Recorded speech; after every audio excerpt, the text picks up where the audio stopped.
আসসালামু আলাইকুম সুপ্রিয় দর্শক শ্রোতা বন্ধুরা, আপনারা যে যেখান থেকে আমাদের এই ভিডিওটি দেখছেন সকলকে আন্তরিক শুভেচ্ছা জানিয়ে শুরু করছি আমাদের আজকের এই ভিডিও প্রোগ্রামটি। দেখতে পাচ্ছেন ক্যামেরার সামনে নিয়ে এসেছি এক সুন্দরী পর্দাসীন রূপবতীকে, তার কথাগুলো আপনাদের সামনে তুলে ধরবো। চলুন শুনে আসা যাক এই সুন্দরী আপুর সুন্দর কথাগুলা। আসসালামু আলাইকুম আপু, ওয়ালাইকুম সালাম। কেমন আছেন আপনি? এই তো আল্লাহ রাখছে আপনাদের দোয়া। আপনার নাম কি আপু? মানসুরা। মানসুরা, জি। মাশাআল্লাহ, অনেক সুন্দর একটা নাম। আপনার গ্রামের বাড়ি কোথায়? দেশের বাড়ি হচ্ছে কালীগঞ্জ, যশোর।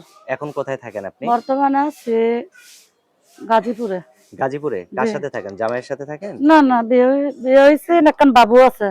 বিয়ে ৬ হয়েছিল, একটা বছরের। বাবু আছে? হ্যাঁ, তা ৬ বাবু থাকতে বছরের। আপনার আপনার ক্যামেরার সামনে কেন আসতে হইলো? আইছি অনেক কষ্ট। এখন জামাই অনেক অত্যাচার দেয়, তালাক দিছি আজকে ৪ বছর। এখন চাই একটা। তালাক হয়ে গেছে? হ্যাঁ, তালাক হইলো কি কারণে? অনেক কষ্ট জ্বালা দেয়। অনেক কষ্ট খাওন জ্বালা টাওন দেয়? দেয় না। হ্যাঁ, জামাইকে এখন ভালো করার চেষ্টা করছিলেন কোনো হ্যাঁ, সময়? অনেক চেষ্টা করছি ভালো করার জন্য। কিন্তু মানে কোনো চেষ্টা কাজ হচ্ছে না। হয় নাই? না, তা এখন অন্যজনের যে লগে প্রেম প্রীতি করে। এখন ক্যামেরার সামনে আসতেন, ক্যামেরার সামনে আসার আগে আপনাকে হ্যাঁ, কেউ বিয়ের প্রস্তাব দেয়নি? হ্যাঁ দিয়েছে তো, কিন্তু গরিব মানুষ তো। হুম, বিয়া এই যুগে তো আর মানুষে বিয়ে শাদী করলে অনেক ঝামেলা টামেলা। এখন আচ্ছা, একটা বয়স্ক মানুষ চাই, হ্যাঁ। 30, 40, 50 হলেও বাচ্চা কাচ্চা থাকলেও তাতেও কোনো সমস্যা নেই। কোনো সমস্যা নাই? না, যদি আচ্ছা। বাচ্চা কাচ্চা এখন থাকে, ফ্যামিলি থাকে, তাতেও এখন কোনো এখন সমস্যা যদি নেই। ধরেন হ্যার আ যে আপনাকে পছন্দ করবে, জি। বিয়ে করবে, তার পরিবার যদি মনে করেন না থাকে, বাচ্চা আছে, হ্যাঁ, তাতে স্ত্রী সমস্যা নেই, নেই। তো সমস্যা সেই নেই। বাচ্চাদের মা হয়ে থাকতে হ্যাঁ, পারবেন? সমস্যা, আমারও তো বাচ্চা আছে, একটা ছেলে বাচ্চা আছে। তাদের মা হয়ে থাকতে পারবেন হ্যাঁ, তো? থাকতে পারেন। আচ্ছা, অসংখ্য ধন্যবাদ।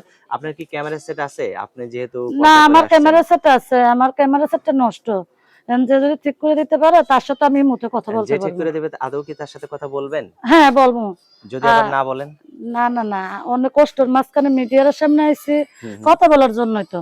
যে আচ্ছা। আমার মনের মানুষ হইবো তার সাথে কথাবার্তা বলান লাগবে। হ্যাঁ, সে অবশ্যই। যদি আমার ডাল ভাত খাওয়ায়, লবণ ভাত খাওয়ায়, আলহামদুলিল্লাহ আমি ৫ ওয়াক্ত নামাজ পড়মু, হুম, হুম। দোয়া দুরুজ করমু। কিন্তু বয়স্ক মানুষের কথা বুঝে। এমন আচ্ছা, আচ্ছা। কথাবার্তা বুঝি না। আচ্ছা। যদি ফ্যামিলি মারাও যায়, হ্যাঁ। তাদের ফোন দিলে তাও আমি কথা বলবো। আচ্ছা, অসংখ্য ধন্যবাদ। আপনার ফোন নাম্বার যেটা আমার হাতে দিছেন, এটা কি আপনি মুখস্থ বলতে পারবেন? জি না। তা আমি বলে দিব না? হ্যাঁ, আচ্ছা, আমার সাথে আপনিও একটু কষ্ট করে বলেন। আচ্ছা। 017 017 90 90 20 20 9 9 55 55 1। 1। এটাই তো আপনার ফোন নাম্বার? জি। ফোন দিলে আপনি ছাড়া আবার অন্য কেউ ধরবে না তো?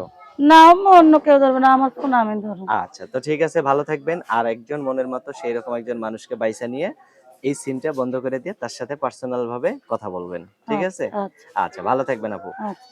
দর্শক, এই মানসুরা আপুকে যদি কারো ভালো লাগে, মানসুরা না নাম জি। আপনার? তো দর্শক, এই মানসুরা আপুকে যদি কারো ভালো লাগে তাহলে অবশ্যই ভিডিওতে দেওয়া নাম্বারে যোগাযোগ করবেন। আর ভালো থাকবেন। আল্লাহ হাফেজ।